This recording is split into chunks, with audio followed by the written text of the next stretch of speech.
timeouts left. The Lakers have 2. Bryant to shot. A chance to send the Thunder home. Lillard, long range 3.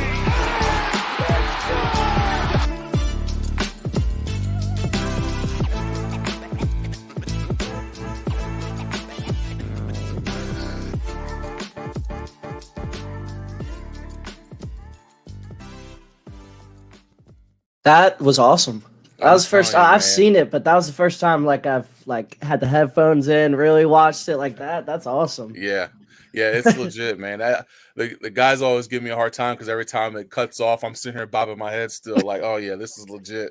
Yeah, that made me want to lace them up. Yep. That was awesome. But yeah, I'm here today, Parker Fields. I usually cover the games for them and everything, but I'm a new face on here with Ben man. Brown today. Yeah, absolutely. Myself and Parker holding down the 48 Minutes Network this Monday. We got guys all over the place, so we're just knocking out some NBA podcasting today. So excited to talk a little bit of NBA basketball, and what better way to start than with my guy, Zion Williamson. Dude, he's been incredible. He's been awesome recently, and they've been awesome as a team recently. And I mean, if you would have told me now, I remember the hype in the beginning of the year, like people thought the Pelicans could be a top 3 or 4 seed in the West. I wasn't buying it that much. I'm not gonna lie. I thought they'd be solid, but I was thinking they'd be in that 5-6 range seed, and they've proved me wrong. They've been amazing so far this season. Yeah. Of course, a lot of their success is based on Zion. So just to go over Zion's, I think it's his last 6 games. So he's 33, 10, and 5 assists, 80% from the field. 30, 15, and 8, 64% from the field. A measly 25, 6, and 4, 53% from the field. 29, 10, and 5, 68% from the field. 35, 7, and 4, 76% from the field. 35, 8, and 3, 66% from the field. You're going to win a lot of basketball games. Oh, no. With a guy that's playing like that. But, no doubt. Yeah, I mean, and on top of that too, I mean, they're actually leading the West. They have back-to-back wins over Phoenix, which I know we're going to touch on Phoenix a little bit later.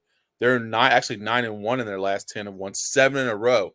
But the best part about them is that the fact that they are second in offensive points per game at 110.6, and their differential is number 1 in the West at +7. So not only are they scoring the basketball, they're also getting stops, which is huge. Of course, is being able to put up points and being able to score. But the biggest thing in the NBA is finding a team that wants to play defense. So that's been cool to see them get it done on the defensive end as well. Yeah, and you take a look at their stats. You got pretty much 7 guys averaging or 8 guys averaging double figures on that team. That's insane. They got 6 averaging 10 plus, and then 2 guys averaging 9.5 or better. So they got 8 double-digit scores on that team. That's impressive. I don't think I've seen that in a team in a long time. No, really it's cool, you know what I mean, because we always talk about how stars have to be stars. And Zion, of course, has been doing his thing, no doubt about it. But the other guys on that team have been playing remarkably well. I mean, it's amazing when you put some guys together like a Brandon Ingram, a McCollum, a Valanciunas. All those guys have been playing their part and playing their roles. With Zion averaging 25, Ingram averaging almost 21, McCollum almost averaging 18, and Valanciunas averaging 13. I mean, all those guys are playing their part, and Zion is just kind of taking the lead. Last year, Brandon Ingram made so many big strides from his Laker days to when it was last year that we weren't sure how that dynamic was going to work between Zion and Ingram, because they both are kind of lead scorers. They're both kind of the guys, but it's worked out really well for them. And you had a guy like CJ McCollum who actually, played the number 2 to Damian Lillard for a lot of years in Portland. So then you add that to the mix, and those guys have figured it out. You have to give their coaching staff a lot of credit, being able to run an offense and do things through different players and have that kind of success. I mean, right now they're 18-8, sitting atop of the West. And like I said, they've just beat the team that everybody thought was going to be the team in Phoenix, which I personally was like, I don't believe in Phoenix anymore. But I don't believe them in the playoffs. Yeah, I believe in them in the regular season, but yeah. So to have them come out and not beat them once but twice, and on top of that, the second game you think would be a revenge game for them, for the Suns, because of what Zion did at the end of that first game with his 360 windmill dunk, and they got upset about it, and they were all in their feelings about it. So now you play a back-to-back, and you still lose in overtime. So, big ups to the Pelicans. They were able to do what they say they were going to do, and they also were able to win both of those games against a team that everybody thinks is supposed to win the West. Yeah, 100% with you there. And, take a look at even their minutes. They have only 3 players on the entire roster playing 30-plus minutes a game. They're really balanced. I mean, Devontae Graham, hell, he's been a 18-point-per-game scorer in this league. He's playing 15 minutes a night, averaging 5 points. Yeah. Seriously, that's how deep they are. Yeah. Guys like that. I mean, they've revived Larry Nance Jr. I thought Larry Nance Jr. was not good whatsoever. Clearly, I was wrong. On the Pelicans, he's a great role player. Mm-hmm. There's a lot of guys that are really just helping that team. I mean, Trey Murphy Jr., dude doesn't miss. He does not miss. I want to pull up his stats real quick because I don't know the number obviously off the top of my head, but 3-point percentage, he's shooting 40% from 3. I mean, that's just such an elite player. To combine that with Herb Jones Jr. or Herb Jones, that's just such a dynamic lineup they can throw out there when you got those 2 long athletic wings who shoot the ball so well and defend at such a high level. I mean, especially Herb Jones, that dude's one of the best wing defenders in the whole NBA. He's only going to keep getting better and better, and same with Trey Murphy. Yeah, it's kind of crazy. It's crazy because I feel like they've taken these guys that like you said, like a Graham, a guy that was averaging 18 points is just a role player and a bench guy averaging 5 points a game. So I mean, they've taken these guys that have been key components to big team. Like Larry Nance Jr. was a big part of what Cleveland was doing there for a little bit, and now he's down in New Orleans, and he is a role player. But he's fit that role. He's done exactly what he's needed to do. He comes in, he plays 25 minutes a game, he scores 8 to 10 points a game, gets rebounds, and does what he's supposed to do. You have a guy like Alvarado, the guard. That guy is a Grand Theft Alvarado. He is unbelievable coming in off the bench and giving them a spark. So they've got guys in spots. To do their job and do their roles well. And on top of that, they've got 3 stars who can put the ball in the basket and can get points at will. And you got to say Zion's an MVP candidate, right? Like you have an MVP. Top 3, top 4 now. I mean, seriously, if they're the 1 seed, Yeah, got to be. So, you take a guy like that who's an MVP candidate, you put him around 2 guys that can score the basketball, and you got a whole bunch of good bench guys, and you have a center in Valanciunas that does his role and can score and do the things he does. I mean, the Pelicans are sitting at 18-8, and I don't see them falling off. I just think that team is too deep and too good. Neither do I. Sorry, they are one of those teams I will say that gives me 2015 Hawks vibes, teams like that, where when it gets in the playoffs, they don't have a top 5 player in the league. I don't know how they would match up against some of those teams in the playoffs out west, especially like the Warriors, a team like that. I will say in the regular season, they're going to be a hell of a team, and they might overcome in the playoffs as well. Don't get me wrong. I just want to see where they are towards the end of the season as well, because we've seen in the past those dominant regular season teams that don't have that one Mhm. just pure superstar fall off towards the end and get bounced earlier than expected. That does happen Yep. from time to time. Oh yeah, absolutely. I think that's going to be the key is how they Yeah, come out after the All-Star break is what you really exactly. need to, you know what I mean? Once they come out of the All-Star break and you can see how they play in this back half, it's still Zion, he just played his 100th game like 2 weeks ago Yeah, ever in the NBA. he's So still only this 22.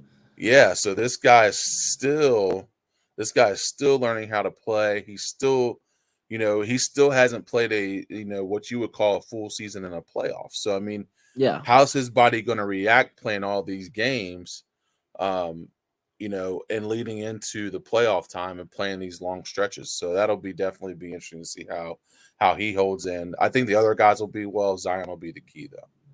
Yeah, we can get into some other teams too, but I just want to cover real quick before we leave the Pelicans. I mean, Jackson Hayes, a former top 10 pick, isn't getting any minutes whatsoever. Of course, he's from where we live in Oh Northern yeah, Kentucky, Cincinnati area. And Jackson Hayes, he hasn't gotten any minutes this year. He's averaging just 7 minutes a game in 9 games, 1 point per game. So he's only played garbage time pretty much. That's about it. yeah. And like Which is crazy because he could be either useful la- on other teams. yeah, he could The be Lakers useful would on other take him. teams. Oh, you ain't lying. You ain't Lakers lying. send a Lakers second take round him in pick a for second. Jackson Hayes. Yeah. I mean, that would be a steal for them. I mean, to Yeah, get him there. But a lot of teams yeah, would like him. absolutely. I think that's like you said, it's another thing where you can see how deep they are because Jackson Hayes played a big part of who they were He was a last year. starter last year. Yeah, Yeah. So it's yeah. crazy to see him now sitting on the end of the bench. Their depth is something that I don't think anybody else can match with in the NBA right now in terms of depth. Right. I mean, if you put Yeah. if you got rid of Zion and Ingram and you put LeBron and AD on that Pelicans roster, like that Ooh. team, like you gave them that depth because you got LeBron Yeah. and AD out there playing Yeah. with Schroeder as their third scorer in the starting Right. lineup. And I mean, Lonnie Walker's been really good. Don't get me wrong. Lonnie He has Walker been has good. been good. He has Lonnie been good, and Walker's the been Lakers good. aren't going to be able to afford him after this season. But No, he'll be gone. yeah. Yeah, he'll definitely be gone. Did you want to touch on the Grizz next then? Yeah, yeah. So looking at the Grizzlies, I mean, they're sitting in second in the West. I mean, that it was kind of like a changing of the guard thing. You know what I mean? I know the season's only a quarter of the way through, but to see the Pelicans and the Grizzlies sitting on the top of the West, That's weird. and you got Zion and you got Ja, two guys, the most touted guys coming out of that draft, and they have their team sitting on top of the West. It's kind of crazy to see that. And you look at Memphis. Now their point differential is a +3. They've won their last 5, and they're 7-3 in their last 10. I mean, you look at this Memphis squad, of course, led by Ja Morant, who is just incredible. I mean, he's one of the best scorers in the league, and he's doing his thing. But he also has help. Desmond Bane has been incredible. He's been absolutely incredible, averaging 24 points, almost 25 points a game. That's a linebacker playing shooting guard. Yes, it is. It's like a ball of muscle. He reminds me of like early years Kyle Lowry, just a Yeah, big muscle guy, like get to his spots. you don't see shooters that are built like that ever. Because No. dude is a sharpshooter. That's his thing. He does so well, and he's built like a brick. He's a linebacker. He's Yeah. way too big to be a shooting Right? guard. Like normally, Yeah. he does not look like a Yeah. basketball player build wise, but it's crazy. Yeah, he's incredible. Mhm. And then you have Brooks also, who's been playing really well. And this is a team I'm surprised. Like I'm kind of surprised they are where they are because they've had a lot of injuries. Mhm. But man, like they've came out and just played incredible basketball. And it's kind of cool to see because you've got the two young studs that are playing well. And they're kind of taking over that West spot. Yeah, So it's kind of interesting to see that. It's cool because like we said, we both of us have had some issues with Phoenix, Yeah. to say the least. Both of us have had issues with Phoenix, you know, and you also have teams like Denver who've been up there. You have I don't teams like trust Golden Denver. State. Yeah, I don't trust Denver. Golden State is starting to climb back into it. Yeah. We talked about that last week, how the Warriors, they're just now starting to find their stride a little bit. Yeah, they definitely are. The Warriors are. I don't know if I trust them to stay healthy this whole season, off of a championship and everything, and stay healthy for a whole nother run. I don't know. Yeah, Draymond looks old sometimes out there. he does. And Besides Curry, obviously I trust Steph Curry, but Clay and yeah, Draymond are I don't know. yeah, they're the two. Yeah, it's kind of hard to gauge that, Yeah, just because like they have I don't that care as much about championship the regular pedigree. season right now. I Right, don't right. care. And yeah, I think that's part of it. And I think at some point Clay will start getting like those rest minutes. He'll get those rest games. Steph will get rest games. And I think those guys, as long as they finish in the top 8, I really don't. It doesn't matter to them. I Yeah, don't think it matters to them where they are. As long as yeah, they're not in the play-in, I think they're good. Um, so it's one of those things where you're going to get glimpses of them, and you're like, man, that they've got that championship pedigree, and then you're going to get glimpses of them, like, man, they look really, really old. And yeah, yeah. I've fallen for that. I have to admit, I've definitely fallen for that because, Oh, yeah, it's like you know, LeBron every year. He'll go right? through a stretch where he looks awful, and you're like, "Oh, he fell Yes, off," and then he drops 40 like the next day. And you're yep. like, "Oh, yeah, he's still And getting that's what better." Klay Thompson did to me a couple weeks ago. I was like, man, Yeah, Clay's falling off. He's this, he's that, and the other. And then he's like, oh, here you go. Here's a quick 38. I'm 6 of 10 from yeah. 3. And you're like, geez, oh, peace. Like, what the heck? Like, what's going on? But I do think that Golden State is a team like that. Like, I think they just want to get in. If once they get in, then they'll be okay. With So Clay, my thing is he just sometimes he almost seems like they're better off without him on the court because he just like ruins the flow of the offense, just chucking up a three like really. Or it's almost like he hears everybody saying like he's washed and stuff. He's trying so hard to prove people wrong that he's just pressing and shooting the ball too much and just forcing yeah, things. no, That's how I I can feel definitely sometimes see watching that. him. Yeah, I can definitely see that just because you're right. I think he hears the noise. I mean, I think it was a month or so ago, like he was talking about, you know, Charles Barkley and those guys saying that he's washed and that it hurt his feelings and Yeah. you know, give me a chance, and like I'm coming off of 2 major surgeries and injuries, like give me a chance to get back into the flow. So I definitely think he hears that. And I think that definitely plays a part of the psyche of how he plays. And not only how he plays, but the stretches of play he has where sometimes he's incredible. Sometimes you just don't know why he's on the floor. Yeah, like he has a that's how I lot of feel that. about him right now. And Yeah. I've been really disappointed in Jordan Poole as well. Yeah. I was expecting him to take a big leap this year, and he's taken a step back from where he was last season. I mean, Yeah. if you just take a look at his numbers, he's 17.8 a game this year. He's shooting 32% from 3, 43% from the field. Not very efficient.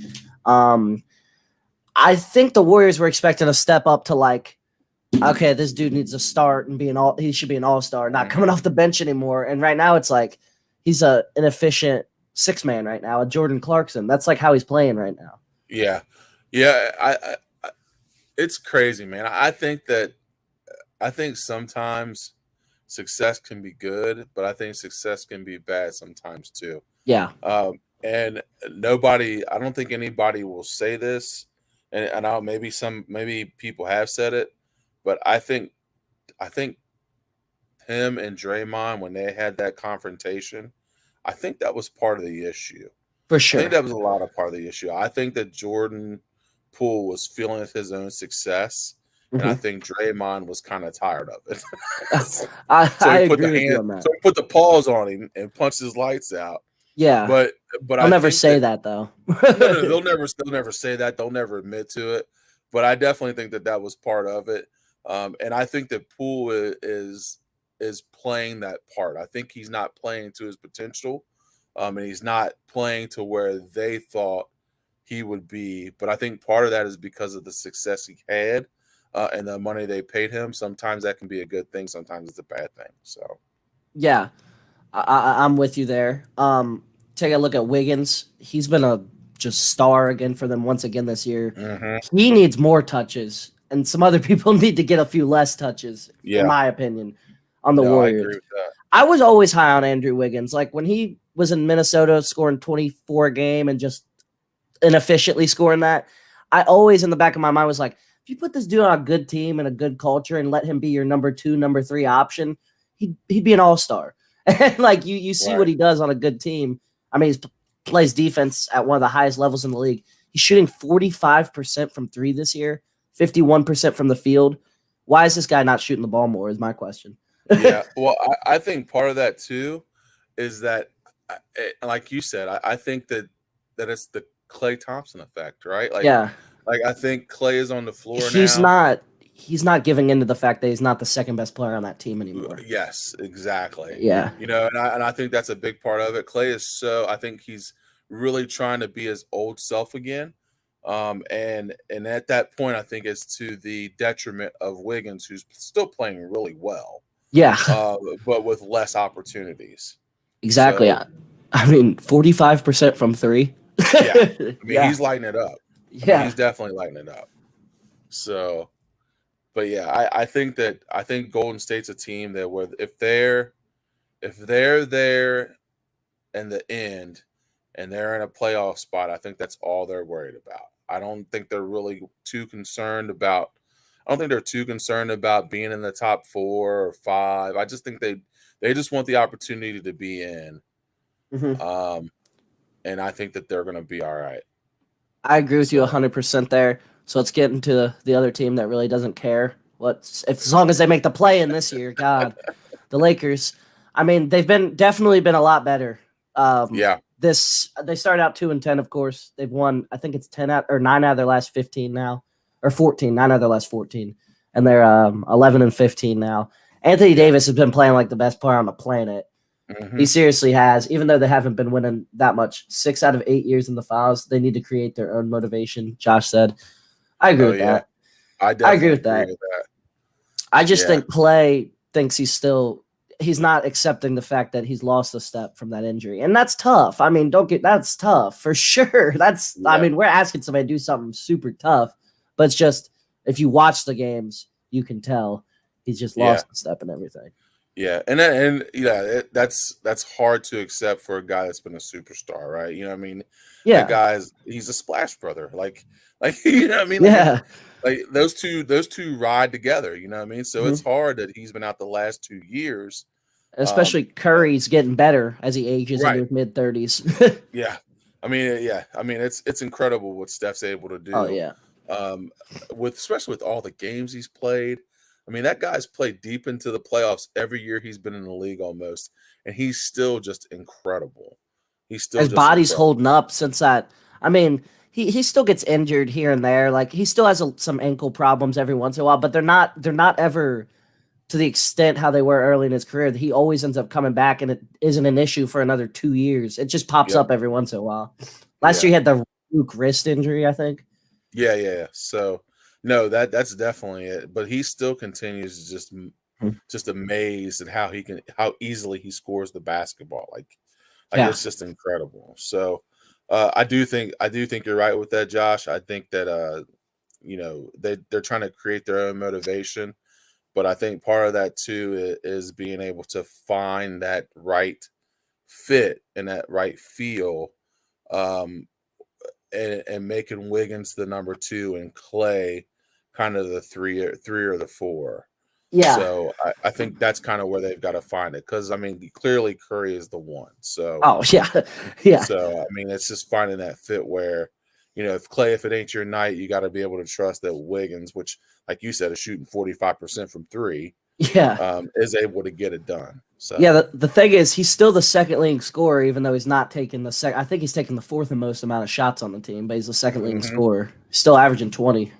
Yeah, still getting it done. Which is crazy because his whole career, his thing was he was an inefficient scorer, and now he's like the most efficient dude in the league. Yeah, but like you said, playing around better talent makes you better. Oh yeah, so, I mean, he was just in the cold of Minnesota with Cat by Right. himself out there. Exactly. But yeah, we can get into the Lakers now because they got the biggest fan base in the world. LeBron has looked better this recent stretch they've gone on. He started off the season rough. Like, he was really struggling to shoot the ball. I think his first 12 games, he was shooting 26%, I want to say, or something like that from three. He was really struggling. But he's definitely gotten it together a lot more. I mean, everybody knows what Anthony Davis has done. I'm going to pull up his stats real quick. I mean, the dude has been on another level from anybody on the planet, really. We saw him. I mean, he played in a game with Giannis and LeBron out there, and he was the best player on the floor. Absolutely. And that just shows you why he's so frustrating as a player. Oh, that's definitely the most frustrating thing about it, because anytime he wants to, he can be the best player on the floor. Yeah, as long as he's healthy crazy. and doing as long as he's healthy and doing what he needs to do, he can be the best player on the floor. And he's been incredible. Did you watch who they played Friday? Did you watch the Sixers game? I did not. My kid was playing, so. Okay. Yeah. So the first half of that game, he picked up 3 fouls on Embiid. He had 4 points. He looked like he didn't want to be there. It was which is weird because he's not been doing that all this year, really. He's always been locked in this year. But it was stuff we'd seen in the past. He comes out in the second half, drops 30, grabs 10 boards, gets 3 blocks in the second half, outplays Embiid. And they ended up coming up short, but they were down 18 with 5 minutes left and sent to overtime off of him and Russell Westbrook. But nobody's going to give Russell Westbrook for credit for it. But look, I'll say that's probably been one of the best coaching moves of the year. Moving him to the bench, getting him to buy in shows they like playing for him. You can tell Westbrook respects him if Westbrook did that. Yeah, and he like you said, he responded. I mean, most guys would have packed it in or did whatever, but I mean, he responded, and he responded well. I'm not saying that he's lighting the world on fire, but good. He's done a great job leading that second group. He's done a great job of being part of the first group when late in the games, just playing his role and doing his thing. I mean, moving him to the bench, you wouldn't think that a guy like Westbrook, who's started his whole career, he's always been a starter, and an MVP. Always been the guy. He's been an MVP, and you tell him he's moving to the bench, and he accepted it. Not only did he accept it, he's excelled at it. Yeah. So it's it's kind of crazy to see. It's kind of crazy to see that and him do that.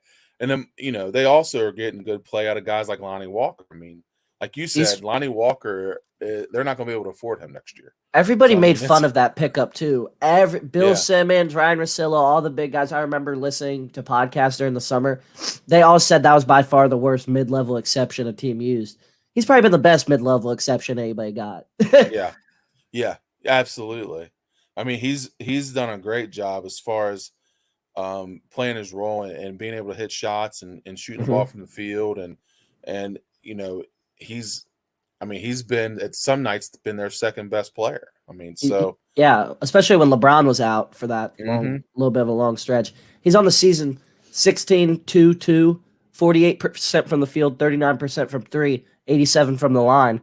They're not really asking anything of him else besides spot up and score and attack when you get the ball kicked out to you, attack the rim too. Because you have Russell Westbrook and you have LeBron James to facilitate. You don't need him to facilitate. No, just stand there and hit shots, drive when you need to, and throw the ball into Anthony Davis when you have to. Yeah. Dennis Schroeder recently came back. He's been a starter for the Lakers. He's been Dennis Schroeder. He's had games where he's dropped 20. He's had games where he dropped 5. He's getting back to the rhythm of playing basketball again, but I didn't think it was a horrible pickup for them. I think he's definitely better than options they had. I mean, otherwise they'd be out there playing Scottie Pippen Jr. or something. He's not a horrible pickup because Kendrick Nunn was a really good player on the Heat. That's been the biggest disappointment for me. Yeah. I think they thought they were getting something in Nunn. And truth be told, I think that they thought they'd get more out of Beverly. Beverly's he has not been good at all. Oh, So when it's that those pickups, podcast. his podcast is incredible. I will say Oh that yeah. his podcast is really good. But like basketball wise, I thought I think they thought that they were getting more than Mhm. what they've gotten from him. So to see where they are now, to see Anthony Davis play the way he is, LeBron's playing better. Lonnie Walker the fourth is playing well. Westbrook has accepted his role.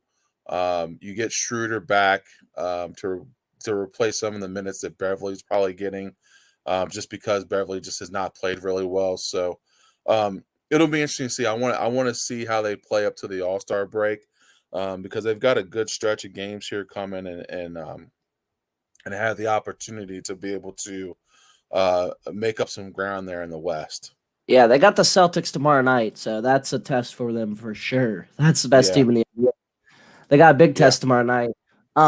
My thing with them, if they have a shot, if they get into the playoffs, I don't think anybody wants to play LeBron and Anthony Davis in the first round of the playoffs if you're a top seed. No. I don't care how bad the roster around them is. I don't think you want to play them. It's just that's two of the 5 to 7 best players on the planet. You're not going to want to face them. And that's just what I think. I'm not saying about the later rounds, but just that first round, I don't think a top seed wants, because I don't think they'd get swept. I think they'd put up a fight for sure, just with those two guys. Yeah. I mean, and we saw. Don't forget, they had the Suns beat 2 years ago before Anthony Davis got hurt. The Suns were going to lose in the first round the year they made the finals. Lakers were up 2-1 and winning game 4, and then Davis went down. Yep. Yeah. So I think that that's a team. I agree with you. I don't think anybody wants to see them first round of the playoffs, because I do think they're getting better, and I do think that they are starting to play the way Darvin Ham has wanted them to play, which is through Anthony Davis, and playing good perimeter defense and being able to shoot the ball on the perimeter more consistently with the guys they have. Oh, we forgot to mention Austin Reeves too. He's been incredible. We didn't. So I think they're starting to develop that and play better. I mean, they put themselves behind an incredible 8 ball because they started off so terrible, but they're getting to the point now where they're starting to win 2 out of 3 or win 3 out of 4, or put some winning stretches together to where they can climb back in that playoff run. And like last night, they had lost 2 in a row going into last night, and the Lakers last season / beginning of this season, losing 2 in a row, they would have not given any effort yesterday, been like, let's just keep. And you showed they're like, nah, we can win some games. So they buckled up and won a game yesterday. I mean, Anthony Davis drops the most casual 34 and 16 or whatever. Right. Against which you got to win the games that you're supposed to win, right? So and they've been doing that. They play a down Detroit Pistons team, which it came out today that Cade Cunningham's season is already over. So that's rough for them. It sucks. But they play a team in Detroit where you've lost 2 in a row. You get a chance to beat up on Detroit, and they did so. So that's what you're supposed to do. You want to go out east a little bit now? Absolutely. Those teams. Absolutely. Talk a little bit about the Brooklyn Nets have been playing really well. They're up to 16-12 on the season, which, I mean, if you told them beginning of the year they'd end up 16-12, they'd take that any day of the week. Especially the dumpster. I'm talking about after. Yeah, I'm talking about after the Kyrie stuff started. Right. If you told them, maybe not like first game of the season, but if you told them after the Kyrie stuff, they would have taken that any day of the week. Absolutely. I mean, it started off as a complete dumpster fire. I mean, I know we took flack on the website and on our Twitter and on our social medias where they were just an absolute train wreck to start the season. I mean, everybody was wondering why Kevin Durant wanted out, and then all this stuff explodes. Yeah. And he's like, look, this is what I'm dealing with.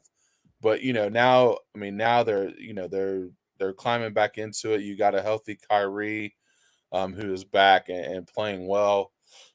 Kevin Durant, who's still a top 6 or 7 player in the world, who's playing incredible. Nick Claxton, who actually, I think Nick Claxton has been out the last couple games. I think he's battling injury, but he had been playing really well for them.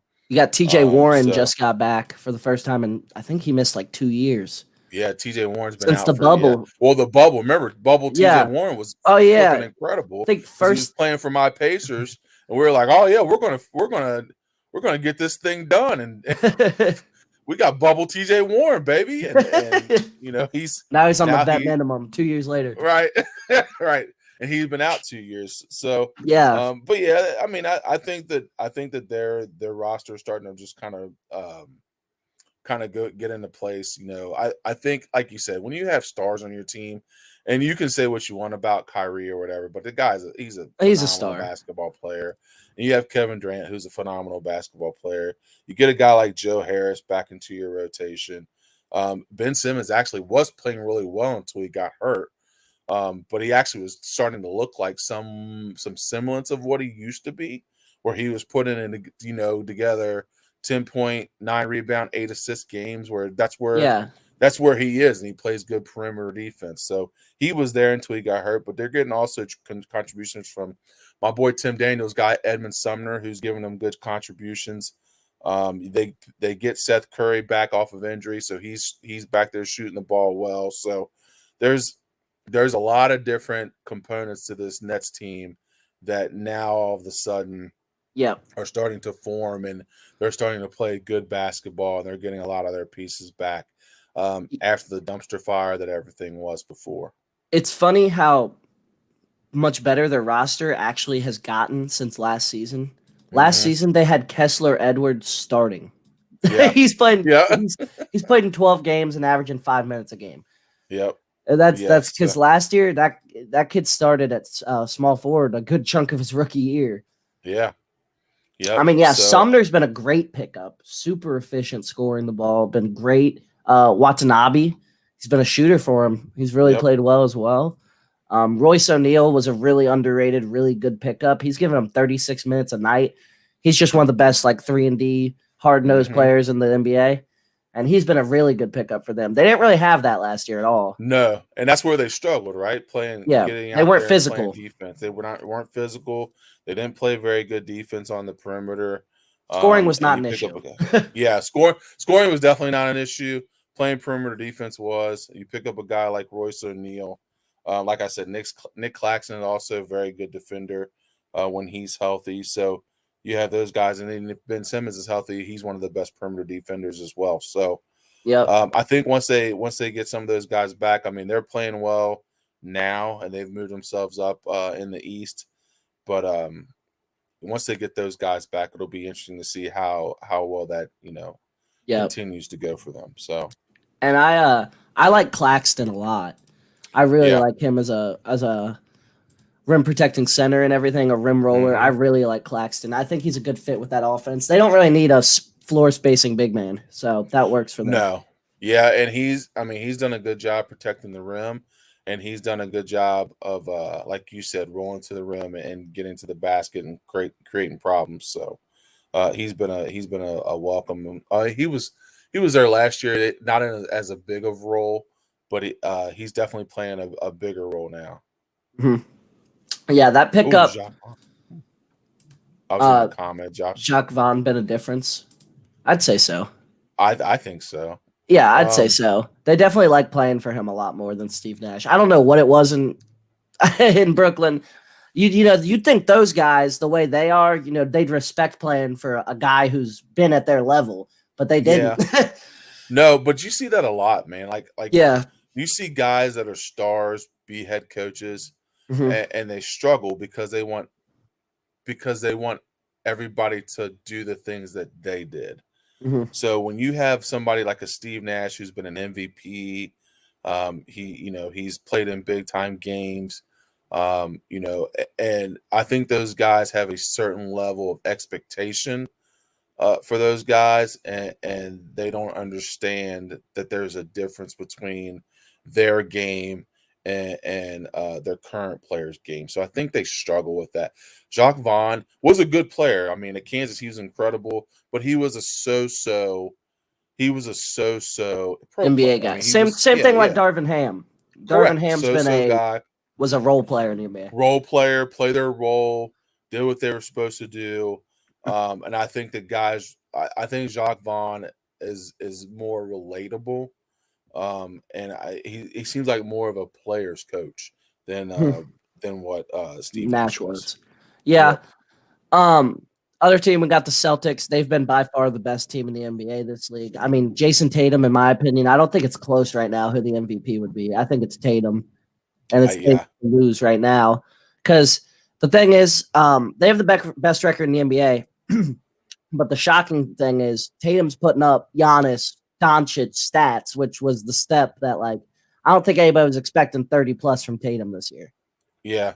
No, I would agree with that. I think that that he is. I didn't think it was possible for him to take the next step, but I mean, Yeah. he's gone up another level, and I think Jalen Brown has as well. I think I think both those Brown's made it. guys. I think Brown's entering the top 10 player chat right now. Like Yeah, he's I would seriously agree. I think both of those guys have actually taken another step, and their failure of the finals has Mhm. kind of motivated them to be better. I think that they've done a great job of not only just getting themselves better, but making that as far as team success. Now, our boy Tim Daniel, I know he never believes in Boston because he doesn't. He says they don't play defense, but They've you been the know, best defensive team in the and NBA. I think I was going to say they right now their plus minus is +7 and 7.9, so they have a difference of eight points a game. So I mean they've I think they've played well defensively, well Yeah. enough, and they score the ball well enough to be able to play the defense that they have. I agree with you there. The pickup of Malcolm Brogdon has been a solid pickup for them, of course, averaging Hmm. 14 points a game for him. Marcus Smart doing what Marcus Smart always does. He's become a much better facilitator as his career's gone on. He's up to 8 assists a game. Hmm. Really improved in that aspect of his game. He's always going to give you really good defense. He's always going to, knock down some shots from time to time. He's streaky shooting the ball. He's real streaky, Yeah, he is. He's real but streaky shooting he's the ball. consistent with the effort. He's Yep. always going to be given effort. Yeah, and I think the best thing about the Celtics team is that their best defender, Robert Williams, hasn't even played. Nope. So once they get him back, I mean, it gives them more depth and a guy that is probably top 5 in defensive player of the year stats usually. So I If you think had to once they get pick, him back as well, he's if going you to had to be all pick right. Milwaukee or Boston right now, who would you take if they had to play in the playoffs right now? Ooh, right now, I would take. God, it's hard to bet against Giannis, man. Yeah, that's what I don't know. I had to It's take like Milwaukee. LeBron when he Yeah, was I had in to the take East. Like Milwaukee. I don't want to bet against Giannis, but like he has proved his teams aren't dominant in the playoffs. I don't want to Yeah, sound bad saying that, but like it's not like Giannis goes through and runs through the East every year. He's only made the finals no, once. I mean, he's by far and away the best player in the NBA, by far most consistent NBA player in the league. right. But it's just I don't know. It's hard to bet against Giannis. I don't know why it's so hard because it's not like his team makes the. I'm with you. Like I don't. My head's telling me don't bet against Giannis. Yes, and yeah, Like my head's telling me don't bet against Giannis. But if you look at the rosters up and down, like I yeah, like Boston's roster better. I just like Drew Um, Holiday a lot too. I I like do Drew like Drew Holiday. Holiday. I like Chris Middleton Yeah, I do too. I too. mean, I like their whole I like roster. both those Honestly, guys. I like their Yeah, whole roster. They're um, just a bunch of like 3-and-D guys that fit their yep. roster. It's just a nice mold. Bobby Portis, he was a great He's pickup for another them. one. Yeah, and he's become a Tim's team Milwaukee wasn't guy. using him. They'll never get rid of Bobby Portis. He's a Milwaukee guy Oh, through and through now, man. They love that man. yeah. Yeah, I mean, some about these Bulls guys go to other teams and they end up developing. I don't know, it's I mean, what is that all about? marketing. Yep. God, these guys they got treasures, but they don't use them. Yeah, There's a lot of Chicago guys. Bulls just Wendell be Carter. throwing talent away. Yep. Wendell Carter's been really good. I mean, there's a lot of guys that like were on the Bulls. They aren't really developing. The Bulls shipped him off like 2 years in. Didn't really let him get more of a chance. Yep. Yeah. I don't know. It's funny how the Bulls do that. They ship guys away and then all of a sudden like they just become superstars. Trashing the Bulls right now. I got a Bulls shirt on. I know. Um, and our Bulls guys aren't on here, so yeah.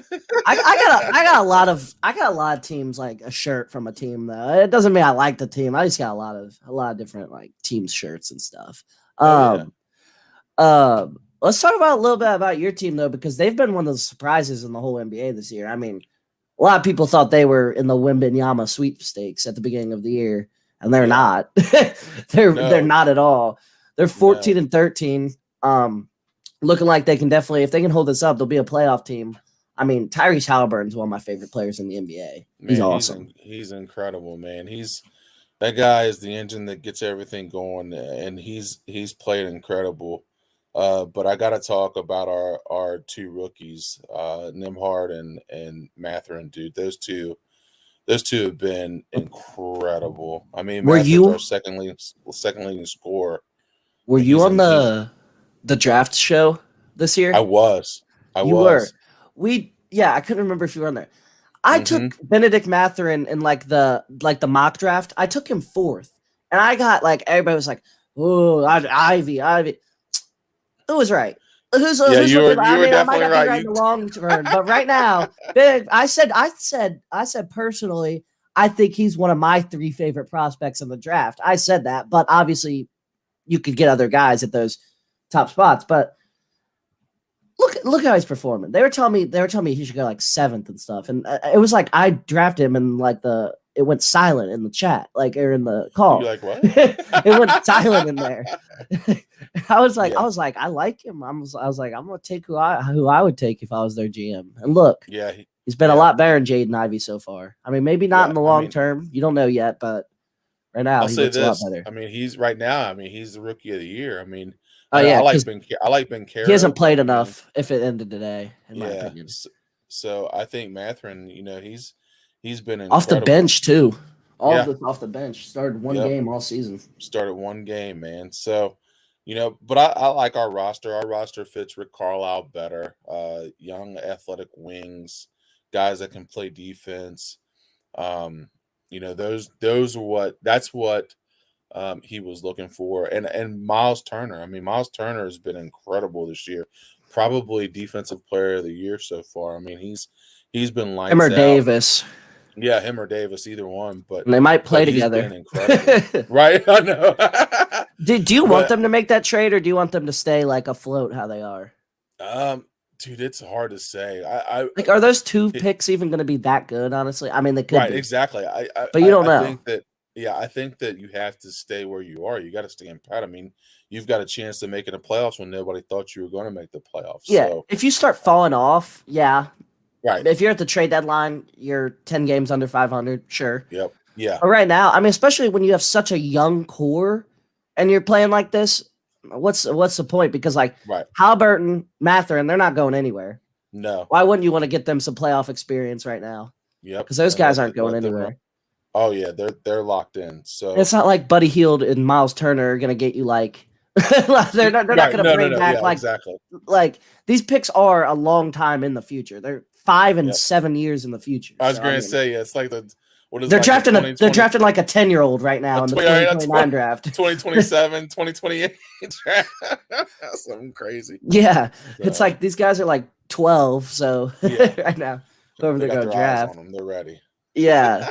So I don't really think the Lakers should make. I don't think the Lakers would honestly want to do it right now either because Westbrook's playing well. So yeah, I don't know. I think they're happy with what they have. I think everybody's kind of standing pat right now because Westbrook's kind of turned it around a little bit, and Miles Turner has played really well. So yeah, if I'm the Lakers, I would just honestly ship off. I would try and just get somebody who's making a little amount of money so you don't have to match the salaries and just get somebody who can help, like a good role player guy who can help, who's on a bad team right now. I don't know off the top of my head, but just somebody like that is more so who I would go for rather than giving up those 2 picks in Westbrook.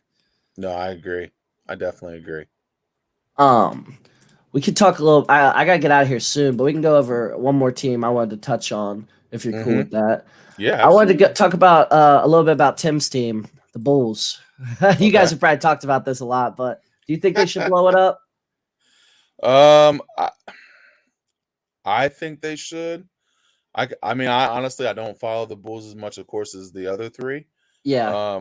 But you're the only non-Bulls fan on a 4-person podcast. Yeah. I mean, if I'm looking at it, like if you're looking at it, you have some pieces that could help other teams, and you could get some quality draft picks for the people that you have, and you can go ahead and make those moves now. Yep.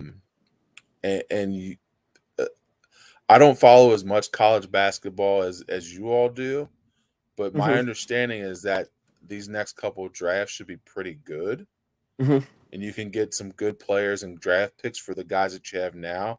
Why not do that now and let it, let that stuff kind of regroup and revamp? Like, I think they're locked in with Levine for a while, which kind of sucks because he's been a disappointment. Yeah, because he's played really bad. Bad. But you've got some other pieces like a DeRozan, like Vucevic. You've got some other pieces there that you could. Caruso's struggling this year. Yeah, Caruso hasn't been great. You got brought in Goran Dragic, which this roster. Looking at this roster's bad, worse than I thought. I don't watch a lot of Bulls either. It's outside of Levine and DeRozan and Vucevic, you got. Patrick Williams. He hasn't really developed into anything that people were expecting. Kobe White's been not good. You got Goran Dragic, who has grayer hair than most 6-year-olds. Kobe White hasn't been good. Drummond hasn't been good. Derrick Jones Jr. is doing like what you expect. You don't really expect him to be great. And Caruso's been rough offensively. He's always going to give you good defense. Desumnu's the only bright spot, I'd say, of this team. But that's a guy obviously DeMar DeRozan, but. Yeah, but of these young guys, he's the only bright spot. But the rest of those guys, if you're going to do it, you might as well just pull the Band-Aid off and do it and go get you some draft picks out of these next couple drafts and rebuild on what you have. It just sucks because they've been rebuilding since Jimmy Butler left. Oh, yeah. They've been rebuilding they since had then. They had their chance. They had, DeRozan's always playing well. Levine was disappointing. Levine was incredible last year. Yeah. But for some reason this year, he's just not been good. No. I don't know what happened to him. And having a 33-year-old DeRozan carry your team. Right. You're having a 33-year-old who doesn't shoot threes and only shoots mid-range jumpers carrying your team. He's a god at it. Yeah, but he's incredible. And I like watching him because I like mid-range jumpers. I think it's a great shot. Right. But it's a lost art. Yeah, exactly. But yeah, unless you got anything to touch on, I gotta get out of here. Yeah, man. I appreciate you hopping on tonight, man. No problem. I'd much rather talk NBA than college hoops anytime. There you go. anytime.